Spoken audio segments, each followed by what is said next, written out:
Quand l'accomplissement du temps est venu, Dieu a envoyé son Fils, né de femme, né sous la loi, afin qu'il rachète ceux qui étaient sous la loi, afin que nous recevions l'adoption. Et parce que vous êtes fils, Dieu a envoyé l'Esprit de son Fils dans notre cœur, criant Abba, Père. Galates 4, 4, 6. Les croyants de l'Ancien Testament sont considérés ici comme de petits enfants placés sous l'autorité de tuteurs et d'administrateurs jusqu'à l'achèvement de leur formation. Voir Galates 4, 1, 3. L'accomplissement du temps, c'est le moment que Dieu a fixé pour qu'il puisse alors changer de statut. Il a envoyé son propre Fils pour accomplir cette œuvre infinie, afin de faire passer des âmes de l'état d'enfant en apprentissage à la liberté et à la dignité de fils devenus adultes. Cela ne pouvait se faire que par le moyen des souffrances et de la mort du Seigneur Jésus sur la croix.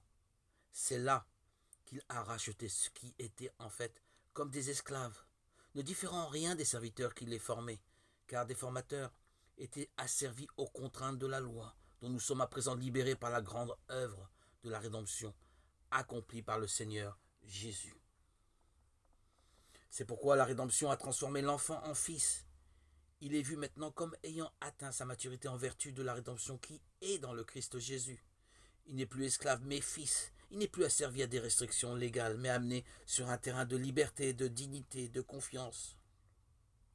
Cela n'implique pas seulement la soumission, comme celle d'un enfant, à la volonté de son père, mais plutôt le discernement de cette volonté, qui est bonne, agréable et parfaite. Romains 12, 2.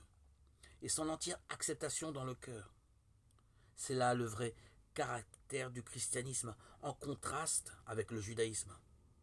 Le croyant est ainsi introduit dans une sphère de compréhension adulte, et les biens de son père lui sont alors confiés.